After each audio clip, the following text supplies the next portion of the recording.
I found myself standing alone on the back patio of the rehearsal dinner, holding a whiskey I hadn't touched, when his brother pulled me aside and handed me a manila envelope.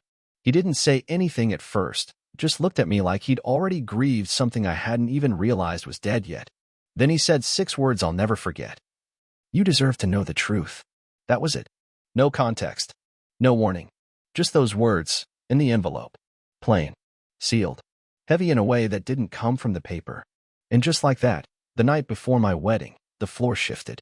Now, before we get to what was in that envelope, and why it shattered everything I thought I knew about the man I was about to marry, you need to understand who I was, and who he was.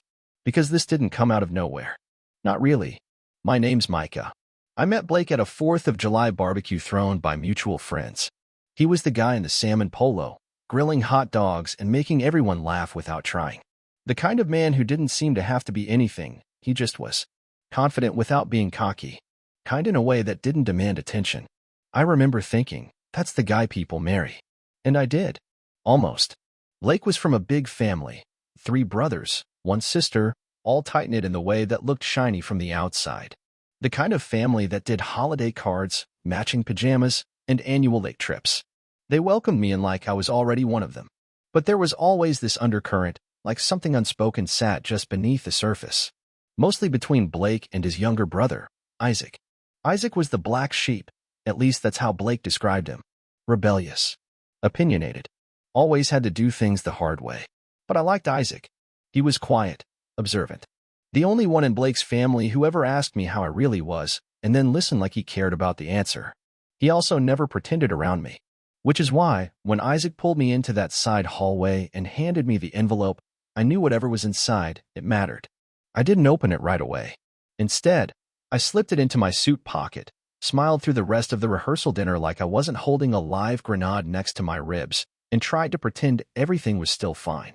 Blake kissed me on the cheek when we got in the car and said he couldn't wait for tomorrow. I remember nodding, smiling, saying, "Me neither." And I think, in some part of me, I meant it. I wanted to mean it. But that envelope sat between us the whole drive home, even if he didn't know it. Back at our place, he said he was crashing at his brother Jonah's for the night. Tradition, he joked. Can't see the groom before the big day. I laughed, kissed him, and watched him walk out the door. The moment I heard it click shut, I pulled the envelope from my pocket. I sat on the edge of the bed we'd picked out together, under the frame print that read, "Our forever starts now," and stared at the flap. I don't know what I expected. Old texts? A receipt? A photo? What I found was worse. It started with a printout of an email. From Blake. To someone named Al. The subject line, next steps before the wedding. The body of the message? "I'll handle the prenup." She's got no idea. The second we're married, it's all protected. Just like you said. I'll keep her sweet until the ink dries. My heart stopped. She? I blinked. Read it again. This wasn't about me. Blake wasn't marrying me to be with me. He was marrying me to protect something, his money, his image, his whatever. There were more emails. Some about his trust fund. Others about investments I'd never heard of, properties under names I didn't recognize. A whole life I hadn't been shown. And then came the photo. A photo of Blake. With a woman I didn't know. Holding hands. In Italy. Timestamped 6 months ago, just around the time we sent out save the dates and booked the venue. I sat there, numb, watching the image blur in front of me as tears welled and refused to fall. I didn't want to believe it. I couldn't believe it. But the truth doesn't care what you want. The man I loved, was about to marry, had a whole other life. And Isaac? He knew. He knew, and he'd given me the one thing Blake never had, the full story. I sat there for what felt like hours, envelope spread open like an autopsy, and realized something simple and horrifying. This wasn't the story I thought I was in. And the wedding tomorrow? It wasn't going to happen. Not the way anyone expected. I didn't sleep that night. Not really. I just lay there staring at the ceiling, my mind racing through every memory I had with Blake, like flipping through a photo album that had suddenly gone moldy at the edges. Everything still looked the same, but something in the air had changed. Sour. Off. I kept asking myself the same question. Was any of it real? The way he looked at me when I was sick and couldn't get out of bed for 3 days. How he ran out to grab every flavor of soup just to run tests. The way he danced with me in the kitchen, barefoot, half-drunk, while we waited for water to boil. The way he held me the night I told him about my dad dying, how quiet he went, how he didn't try to fix it, just stayed with me in it. Was that the man in the email? Because that man, the one writing about prenups and keeping me sweet, he didn't sound like someone who loved me. He sounded like someone closing a deal. I thought about calling Isaac, thanking him, asking why. But it was 4:13 a.m., and some truths you have to sit with alone before you can share them. Instead, I printed every email, every document, every photo. Not out of revenge, at least not at first, but because I knew how easily people rewrite the past when it becomes inconvenient. And I needed to remember. At 6:45, I texted my sister Kate. Come early. Just you. I need you. She was at my door by 7:15, makeup bag in hand, hair still wet, dressed for a wedding we both knew wasn't going to happen. I didn't speak. Just handed her the folder. She read it slowly, eyebrows furrowing, lips tightening. By the time she looked up, there was no confusion in her face. Just fury. Tell me what you want to do, she said. And that was the thing. I didn't know. Not yet. Some part of me still wanted to believe there was an explanation, some twisted version of events where Blake wasn't the villain. Maybe the woman in the photo was a cousin. Maybe the emails were taken out of context. But I knew better. When someone shows you who they are, they don't do it with trumpets. They do it in the fine print, in the things they assume you'll never see. Kate took my hand and said something I didn't expect. Don't make this decision because you're hurt. Make it because you know. That hit hard. Because she knew me. Knew how much I hated looking weak, how much pride I carried like armor. And she knew I was capable of detonating my own life just to make a point. I didn't answer right away. Instead, I asked her for 10 minutes alone. She left me in the bedroom. I sat on the edge of the bed, folder beside me, wedding suit still hanging in the corner like a guest who'd arrived too early. And I tried to remember the exact moment I fell in love with Blake. Not the first kiss. Not the first I love you. The moment. It was late October. We were apple picking with friends. He'd wandered off, trying to find the perfect tree. I found him sitting in the grass, just watching the sky. He patted the spot beside him and said nothing. We sat there for an hour in silence. No jokes. No hand-holding. Just stillness. Later he told me, "You're the only person I feel quiet around in a good way." That stayed with me. That stillness. That's what I thought I was marrying. But now, I wasn't sure what any of it meant. At 8:30, I got dressed. Not in the wedding suit. Jeans. A button-down. The kind of outfit you wear when you know you're going to disappoint a room full of people and don't want to pretend otherwise.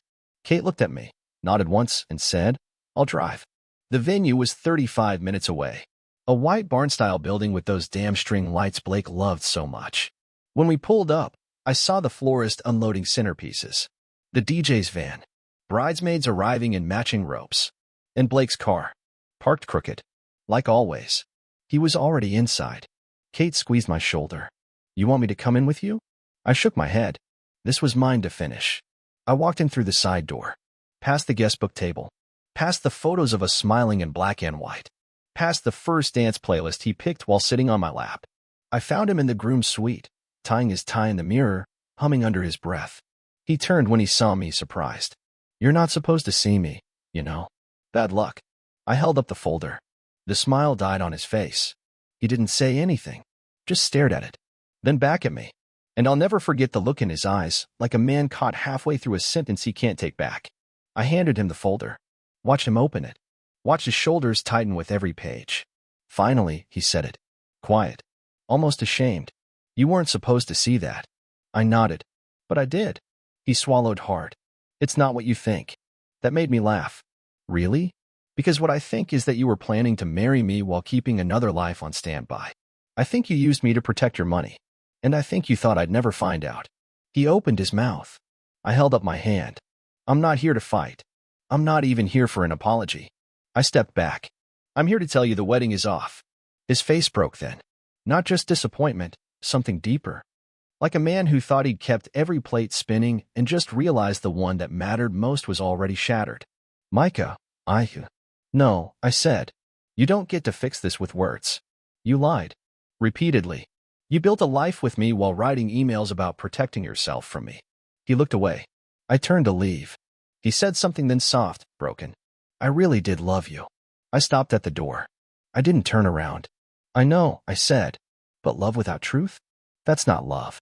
That's performance." And then I walked out. And just like that, I wasn't a groom anymore. I was just a man who saw the truth, and chose himself. The wedding guests were already arriving when Kate and I left the venue. Some were still in the parking lot, laughing, holding gift bags. A few waved, expecting smiles in return.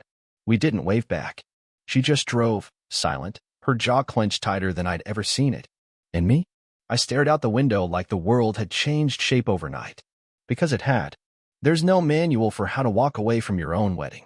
No script for how to grieve something that technically never happened but still managed to carve a hole clean through your future. Back at my place, the signs were everywhere, his jacket still on the hook, the breakfast note he'd left that morning still on the counter. Can't believe it's finally here. I love you. Always. I crumpled it before I realized what my hands were doing. Then I smoothed it out again, carefully.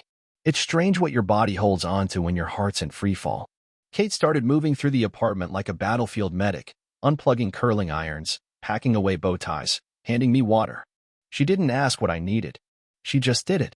At one point, she sat on the edge of the couch beside me and said, "I hope you know you were never the fool in this." I didn't answer. Not because I didn't believe her, because I did. But also, I didn't. Not entirely. Because there's this hollow part of you that forms when you realize the person you loved had a whole secret life running parallel to yours. And you never saw the tracks. And what do you call the person who never looked hard enough? Not long after, my phone started buzzing. First it was Claire, one of our mutual friends. Then our officiant. Then his sister, Hannah. All of them asking the same thing in different ways. What happened? Are you okay? Do you want to talk? I didn't answer any of them. But the call that finally broke the silence wasn't from anyone I expected. It was Isaac. I stared at his name on the screen for a long time. Then I answered. "Hey," he said. Quiet. Measured. Like someone standing on a frozen lake, not sure if the next step would crack it wide open. "Hey, I just wanted to say, I'm sorry, that it had to be me." I paused. "Why was it you?" He sighed. "Because he's my brother. And I love him. But that doesn't mean I can let him lie to someone who never lied to him." I sat down, hard. On the floor. Right there in the middle of my apartment, surrounded by half-packed wedding decor. He kept talking. I didn't know how long it had been going on. I just found the emails a few weeks ago. On a shared drive. I told myself I'd stay out of it. That it wasn't my business. But then I saw the photo. Italy. Her name's Adrian, by the way. I flinched at the name. It made it real. Gave the ghost a shape. I confronted him. He didn't deny it. Just said it was complicated. That he loved you, but he couldn't risk losing the trust. The trust? I asked. Yeah, Isaac said. Not the emotional kind. The financial kind. The family money. He said his lawyer told him he needed to protect it, that marrying without a prenup would be unwise. I closed my eyes. So he was hedging his bets, I muttered. Isaac didn't respond. He didn't need to. He'd already said the hardest part. "I just thought you deserved to walk in with your eyes open," he said eventually. "Even if it ruined the whole damn day." He paused, then added, softer, like it cost him something. I almost didn't say anything. Told myself it wasn't my place. That maybe you already knew, or didn't want to. He looked at the floor. But then I pictured you standing there tomorrow, promising forever to someone who wasn't telling you the truth, and I couldn't live with that. I almost said thank you, but the words caught in my throat. Instead, I asked, "Do your parents know?" He exhaled sharply. "Not yet. But they will." "Don't shield them," I said. "Not now. I won't." The line went quiet for a second, then he added, "I'm sorry, Micah. Truly." When the call ended, I sat there for a long time on the floor, in the wreckage of what should have been the best day of my life. And I didn't cry. I thought I might. But instead, I just felt this aching stillness. Like I'd walked through a fire and found the other side wasn't ash, but something harder. Steel. I got up, took a shower, dressed in clean clothes, and opened the group text that had been buzzing all morning. Eric, Jonah, Claire, Hannah, even Blake's cousin Sophie were in it. Everyone waiting for updates. I typed just one message. "The wedding's canceled. I found out something I can't know. Please don't blame Isaac. He told the truth when no one else would. That's more than I can say for the groom." I hit send. Closed the thread. Then I did something I didn't expect to do. I pulled out a fresh sheet of paper and wrote Blake a letter. I didn't do it for him. I did it for me. Because I needed to get the weight out of my chest and onto something that wouldn't talk back. It started with, "You were the man I was willing to build a life with. You were also the man who built an escape hatch behind my back. And I don't know how to reconcile those two versions of you. So I won't. I didn't ask him why. I didn't give him space to explain. I just finished it with, I loved you. I don't anymore. And that will have to be enough. I sealed it, left it on the kitchen table, and then I walked out of the apartment. I didn't have a plan, but I knew this. I wasn't going to be anyone's backup plan. Not anymore. That afternoon passed like I was walking through someone else's dream. People kept calling it the wedding day, vendors, family, even the guy at the deli where I stopped for a sandwich I never touched. But for me, it felt like a funeral no one showed up to. Not because they didn't care, but because they didn't even know something had died. I wandered for a bit. No real destination. I walked through the park where Blake and I once slow danced to a street musician's violin. I sat in our favorite coffee shop until the sun shifted across the window like it was trying to remind me that time still moved forward, no matter how stuck I felt. I should have gone to my parents' house or Kate's, somewhere warm. But instead, I checked into a small hotel on the edge of town. Just a single room. No frills. Just a bed, a lamp, and a window that didn't look out on anything I recognized. I needed that. Anonymity. Distance. I turned off my phone. Let it sit face down on the dresser like it might infect me with memories if I looked at it too long. That night, I stared at the ceiling and thought about the kind of grief people don't talk about. The kind where the person you're mourning isn't gone. They're just someone else now. Someone who wore your trust like a costume. Someone who said forever but meant until it's inconvenient. And the worst part? You start to question not just them, but yourself. How didn't I see it? Was I too eager? Too blind? Did I mistake comfort for connection? Around midnight, I pulled the letter back out, the one I'd written to Blake. I reread it, slowly, and then I added one more sentence at the bottom. You could have just told me the truth. I might have still walked away, but at least I would have known you respected me. I folded it again, slipped it back into the envelope.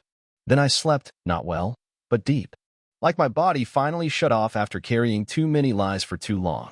The next morning, I woke up to 17 missed calls, a dozen texts, and one voicemail that stopped me cold. It was from Blake's sister, Hannah. Hey, Micah. I don't know what you've heard, but you should know. Blake left town. Nobody's heard from him since yesterday. Not even Isaac. I thought maybe he'd told you. My chest tightened. He ran. After everything, the lies, the betrayal, the ceremony I walked away from, he just disappeared? I called her back. No answer. Texted Isaac. No response. Finally, Kate. She picked up on the first ring. You okay? She asked. Did you hear? I said. About him leaving? Yeah. Isaac told me. Said Blake packed a bag and drove off. Left a note with their mom that just said, give him space. He told Isaac he couldn't face you, or the rest of the family.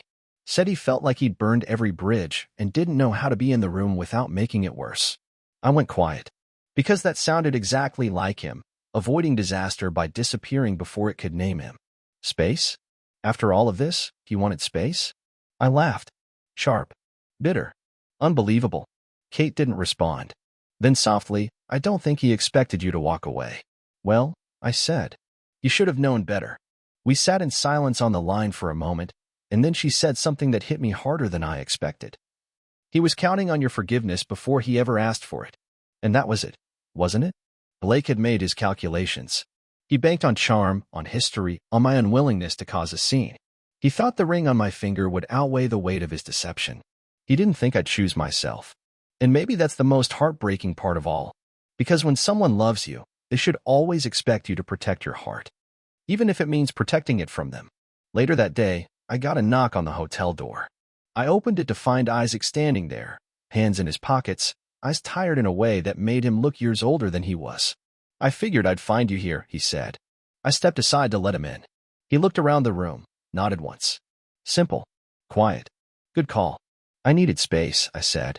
And this time, I didn't mean it like a joke. He pulled a folded piece of paper from his coat pocket. Blake left this. For you. I took it. Unfolded it. It wasn't long. Micah. I messed this up. That's not news. But what you don't know is that I didn't start this with bad intentions. I really did love you. Still do. I was just scared of losing everything I'd built before you. And in trying to keep that, I lost you instead. I know I don't deserve anything from you. But if you can't believe one thing, let it be this. None of it was fake. Not the way I looked at you. Not the mornings we didn't need words. I just didn't know how to be fully yours and still protect the version of me I thought I had to be.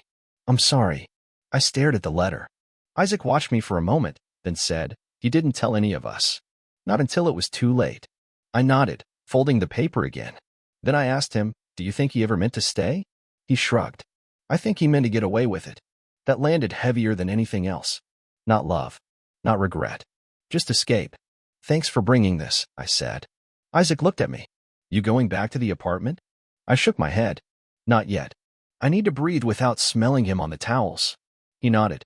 Fair. We stood there for a moment. Two men connected by blood neither of us shared, only by the wreckage someone else had made. Then Isaac said something that I didn't expect. For what it's worth, I think you did the hardest thing. You left when it would have been easier to stay. I met his eyes. You're the one who told the truth. He gave a half smile.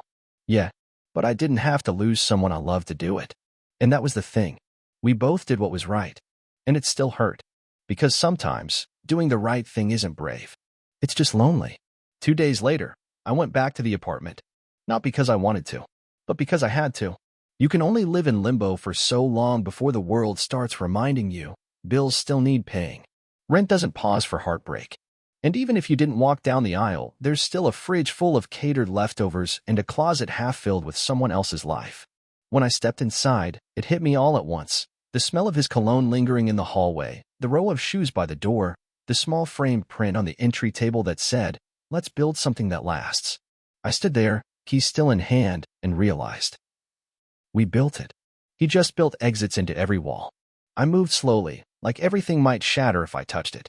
Like grief had turned the air into something breakable. In the bedroom, his nightstand drawer was half open. I hadn't noticed it before. Inside were the usual things: chargers, receipts, a couple cufflinks. But also a small, leather-bound notebook. Not one I'd seen before. I hesitated, then opened it. First page was blank. Second page? What I owe myself. And beneath that? A list. Stop lying to make people stay. Call Mom without rehearsing what to say. Make peace with Isaac. Tell Micah the full truth before the wedding. That last one was underlined twice. I stared at it for a long time. Long enough for the words to stop looking like language and start feeling like weight. He knew. He'd known. For months. That this would blow up if I found out. And he'd planned to tell me. He just never did. Intentions aren't the same as actions. I used to believe they were. That if someone meant well, it counted for something. But now I knew better. Meaning well is just another way of saying I didn't try hard enough to do right by you. The rest of the notebook was full of fragments, scribbled thoughts, half-written letters, one page where he'd written my name 5 times in different handwriting like he was trying to find the version of me he could live with. I put it back where I found it. Didn't take it with me. Didn't text him about it. Some things aren't confessions, they're just echoes. I started packing. Not my things. His. Not out of rage. I wasn't throwing plates or tearing photos. I just needed space to become mine again. Box by box, I folded up the version of Blake that had lived with me. The concert hoodies. The drawer of novelty socks. The bottle of cologne I'd bought him for our first Christmas. It's strange, packing away someone who's still alive. Who might be in a different state, at a gas station or a rest stop, wondering if he should call. But I wasn't wondering. He'd had every chance to call before the damage. No? The silence was mine to keep. Midway through the closet, I found our wedding guest book. Blank, except for one entry. It was from Isaac. Written in thick, steady ink. Real love is built on courage, not comfort. I hope you both find the first, even if it means letting go of the second. I closed the book. And then I cried. Not loud. Not dramatic. Just quietly. Standing there with a hanger in one hand and a tie I'd never see him wear in the other. And for the first time, I wasn't crying for him. I was crying for me. For the version of Micah who believed love alone was enough. For the man who trusted a dream that someone else had booby-trapped. For the heart that kept showing up even when it wasn't met halfway. That night, I dropped the boxes at Isaac's. He opened the door in sweatpants, no surprise on his face. Didn't think I'd see you again, he said. You were wrong, I said, quietly. But not about everything. I handed him the keys to the apartment. He left these with me. I figured you'd know where to send them if he ever comes back. He took them. Then looked at me for a long second. You okay? No, I said. But I'm getting there. He nodded, once. The kind of nod that means more than it says. Can I ask you something? He said. before I turned to leave. Sure. Do you still love him? I didn't answer right away. I thought about the wedding dance we never had. The first kiss on my porch. The time he stitched my sweater without asking because he said small things matter. Then I said, I don't think love disappears. I think it changes shape. And sometimes, the shape it takes is goodbye. He didn't say anything. Just stepped back, let me walk out into the night. And that time, I didn't look back.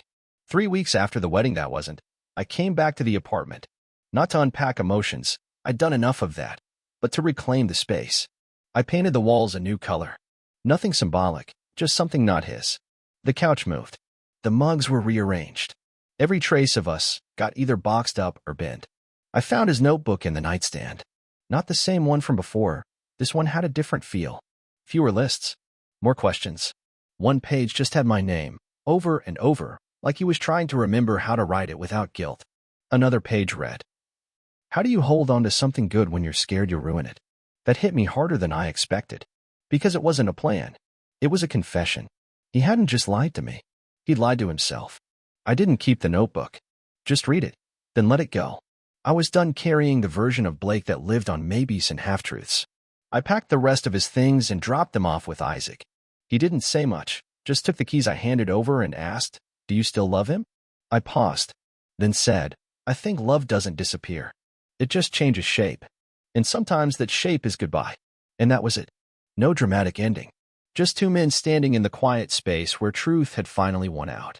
Later, a postcard arrived. Postmarked Oregon. No return address. Just Blake's handwriting. I'm in therapy. Doesn't undo what I did. But I'm trying. I hope you're okay. I tucked it in a drawer. Not to revisit, just to rest. Weeks passed. Then months. I laughed again. Went out. Met someone new. Slowly. No rush. His name's Andrew. He asked about my story and didn't flinch when I told it. Just said, I'm glad you made it through. And I had. I even bought myself a new ring, not a wedding band, just a small silver one. A reminder that I stayed, that I healed, that I chose myself. So if you ever find yourself holding a manila envelope with your whole world inside, open it. Especially if it burns. Because sometimes the fire doesn't end you. It sets you free.